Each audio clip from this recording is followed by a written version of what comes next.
예제 4번 같은 경우는 그래프를 그려서 판단할 수 있는 문제가 아닙니다. 왜냐하면 유리수들만에 이루어진 그래프를 그리는 것도 불가능하고요.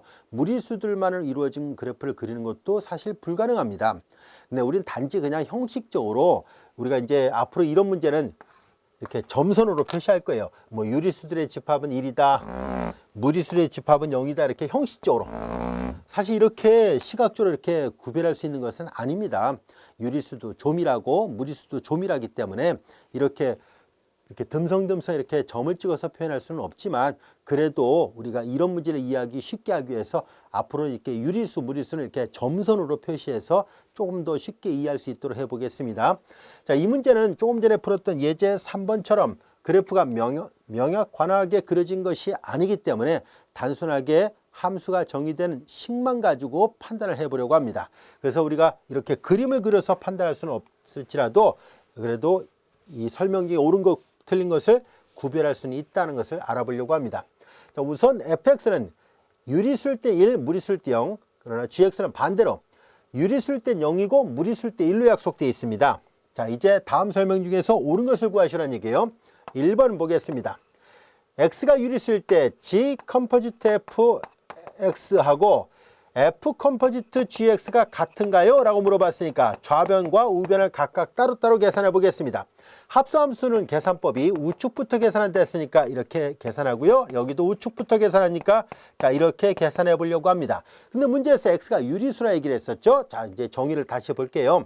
x가 유리수일 때 x가 유리수일 때 fx는 1로 약속되어 있습니다. 여기가 g1이 됐죠. 근데 이런 여러분들이 잘 알다시피 이런 유리수입니다. 1이 유리수니까 유리수일 때 g는 x가 유리수면 이 안에 있는 변수가 유리수면 아웃풋이 0으로 나온다 했으니까 이게 0이에요.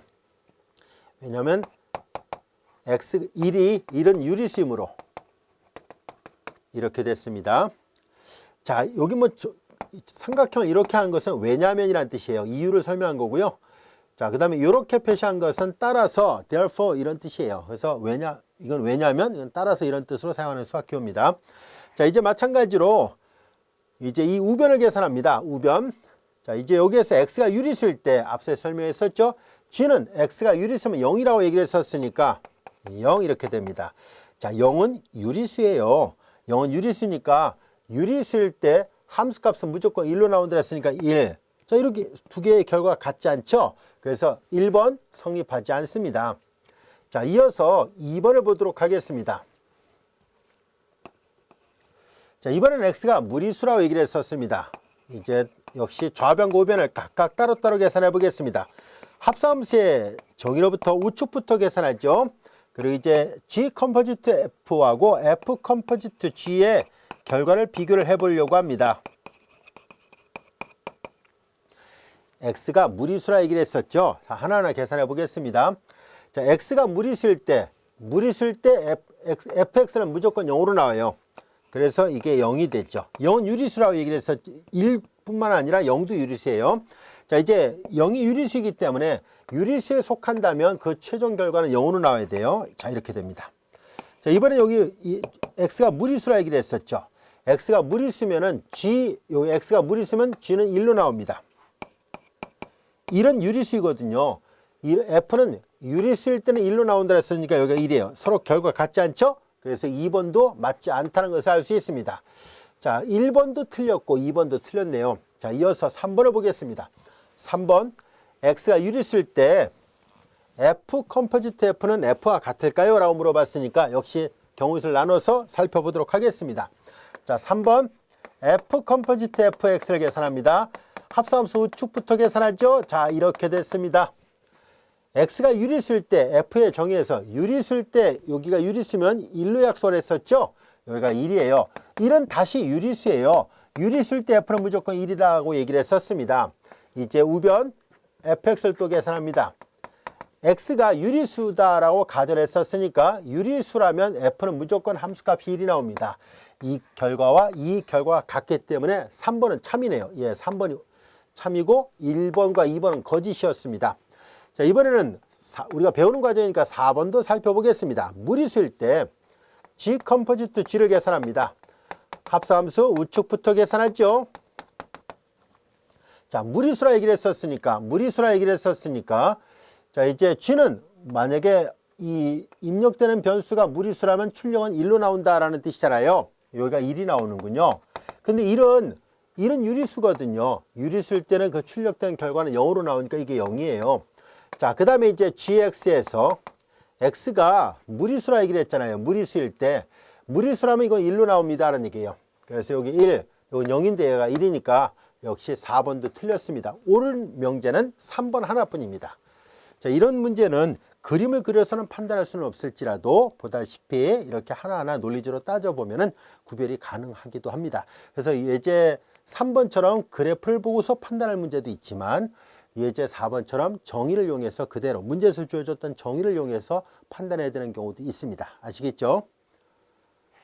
자, 이제 우리는 이 절을 마무리하기 전에 몇 가지 성질들을 한번 살펴보려고 합니다. 자, 합성함수는 다음 같은 성질이 성립한다라는 얘기인데요. 먼저 1번, 합성함수는 교환법칙이 성립하지 않습니다. 앞서도 교환법칙 성립하지 않는다라고 얘기를 했었는데요. 자, 이렇게 성립하는 것은 증명을 해야 되는데요. 성립하지 않는 것은 발례를 들어서 보이면 됩니다. 발례 아무나 들어도 돼요. 여러분들이 이제 본인이 편한 걸 아무나 들어도 돼요. 만약에 fx가 2x고 gx가 뭐 x 플러스 1 뭐 아무나 들어도 상관없습니다. 이것이라 놓겠습니다. 자, 그러면 f 컴포지트 g는 어떤 모양이고 g 컴포지트 f는 어떤 모양인지를 각각 비교를 해보도록 하겠습니다. 합성함수 우측부터 계산하니까 자, 이제 gx는 x 플러스 1인데요. 입력되는 것에 2배로 나온다 했으니까 2x 플러스 1이니까 여기가 2x 플러스 2가 나옵니다. 자, 그에 반해서 이제 g 컴포지트 f는 자, 이제 g가 이제 fx가 2x죠. 그런데 g는요, 입력되는 변수에다 1만 더하면 되죠. 여기는 2x 플러스 1이니까 이거 같지 않잖아요.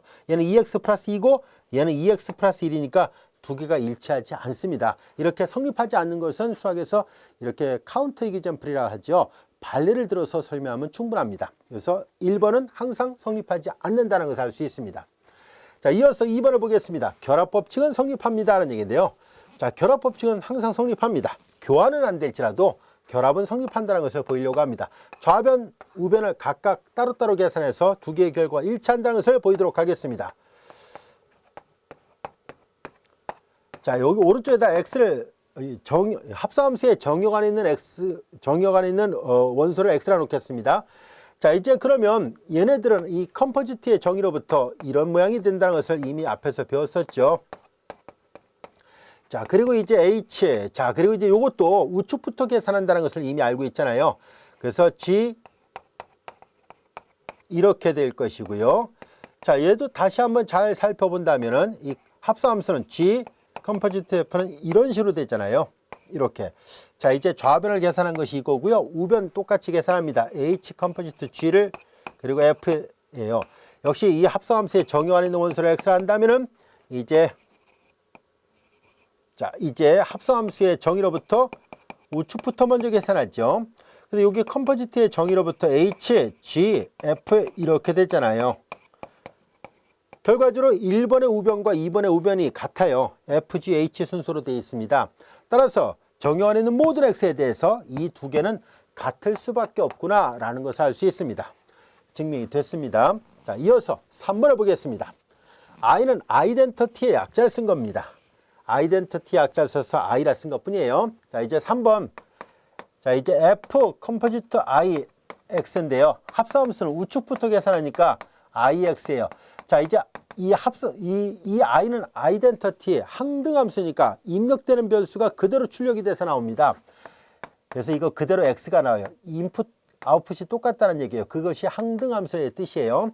자, 그 다음에 이제 이어서 i 컴포지트 fx를 계산합니다. 얘는 우측부터 계산하니까 이거고요. 얘가 입력되는 결과잖아요. 이게 항등함수라 했으니까 이 결과가 그대로 나온다는 뜻이에요. 그래서 우변이 똑같으니까 좌변의 결과와 우변의 결과가 똑같으니까 좌우변은 같을 수밖에 없어요. 아시겠죠? 그래서 3번도 성립합니다. 자, 이어서 다음 같은 성질도 살펴보도록 할게요. 합성함수가 주어졌을 때 f하고 g가 둘 다 단사함수이면은 합성함수도 단사함수이고요. f하고 g 둘 다 전사함수라면 합성함수도 전사함수다라는 것을 보이려고 합니다. 자, 이제 왜 그런지 하나하나 또 살펴보도록 하겠습니다. 자, 이제 F하고 G가 모두 다 단사라는 가정하에서 합성함수도 단사인가 하는 것을 알아보겠습니다. 자, 그러면 합성함수는 우측부터 계산하잖아요. 자, 이렇게 됩니다. 자, 이제 우리는 단사를 보이려면 어떻게 됩니까? 단사를 보일 때 우리가 상이 같으면 원상도 같다라는 것을 보이면 되잖아요. 자, 그래서 우리는 이 합성함수가 단사라는 것을 보이기 위해서 합성함수의 상이 같을 때 원상이 같다는 것을 보임으로 해서 살펴보도록 하겠습니다. 다시 말해서 우리는 이제 하나를 더 써서 계산하는 게 낫겠네요. 자, 이제 G 컴포지트 F가 단사임을 보이기 위해서 G 컴포지트 F X1과 그 다음에 G 컴포지트 F X2가 같다라고 가정하겠습니다. 자, 이제 X1에서의 상과 X2의 상이 서로 같을 때 원상이 같다라는 것을 보일 생각이거든요. 자, 그러면 우리는 여기에서 G 컴포지트 F X1은 얘는 G FX1과 같고 그 다음에 마찬가지로 이거잖아요. 이거 정의로부터 같은 거예요. 자, 이제 요거에서 그 좌변이 같으니까 우변끼리 같다는 얘기잖아요. 그러니까 다시 쓰면 G 이거랑 G FX2가 같다는 것을 말해줍니다. 이거 가정한 거잖아요. 이거 즉 이것이라 하자는 얘기예요. 여기까지 이해됐죠? 상이 같으면 원상이 같다는 것을 보일 생각이에요. 자, 여기에서 우리는 뭘 하려고 하냐면은 G가 단사라고 얘기를 했어요. 단사. 자, 단사함수면은 상이 같으면 원상이 같아야 돼요. 그래서 원상 fx1과 fx2가 같아야 됩니다. 단사의 정의 앞에서 우리가 배웠었잖아요. 여기다 그림을 그려서 다시 한번 살펴볼게요. 자, 단사란 말의 의미는 이런 뜻이에요. 자, 이제 여기 fx1하고 fx2가 같아요. 만약에 상이 같으면은 이렇게 따로따로 있어서는 안 된다는 뜻이에요. 이게 fx 여기다 이렇게 놓으면 혹시 또 서로 다른 것처럼 보일지 모르니까 옆에다 쓸게요. fx1하고 fx2가 같으면은 이 x1하고 x 원래는 함수는 서로 다른 게 이렇게 같은 걸로 와도 되잖아요. 근데 단사가 되려면은 x1하고 x2가 같아야 됩니다라는 얘기예요. 이게 따로 떨어져 있어서는 안 됩니다라는 얘기예요. 그래서 f가 단사라면 fx1하고 fx2가 같다라고 가정했을 때 결국은 x1과 x2 원상, 상이 같으면 원상이 같아야 된다. 이것이 단사의 정의였었잖아요. 그걸 이용하고 있는 것 뿐입니다. 바로 상이 같으면 원상도 같아야 됩니다. 이 말이에요. 그런데 마찬가지로 역시 G만 단사가 아니라 F도 단사잖아요. F도 역시 단사함수이므로 F도 단사니까 상이 같으면 원상이 같아야 돼요. x1과 x2가 같아야만 합니다. 결국은 얘가 같다라고 가정했을 때 원상이 같다는 것을 알게 됐어요. 이 합성함수의 상이 같다라고 가정했을 때 원상이 같다는 것을 확인했었으니까 따라서 G 컴포지트 F도 단사입니다. 여기다 이제 한 줄 더 쓰면 되는데 그냥 말로 설명할게요. G 컴포지트 F도 결국은 단사의 정의로부터 단사함수가 맞다는 것을 알 수 있었습니다. 1번이 증명이 됐습니다. 두 번째 명제를 살펴보겠습니다. F하고 G가 전사함수일 때 합성함수도 전사함수일 수밖에 없다는 것을 증명하려고 합니다. 자, 이해를 돕기 위해서 우리가 합성함수의 그림을 다시 한번 살펴보도록 할게요.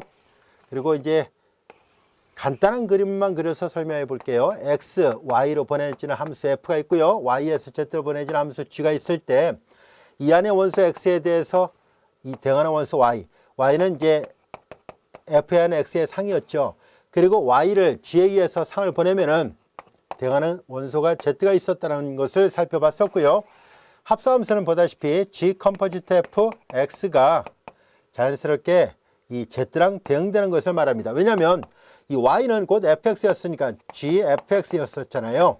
그래서 이걸 다시 한번 써보면은 합성함수는 우측부터 계산한다고 얘기를 했으니까 이렇게 되고 fx, 요 fx는 바로 y잖아요. 그러니까 이건 gy가 되고 gy가 z였으니까 이렇게 돼요. 그래서 합성함수 결국 이렇게 되거든요.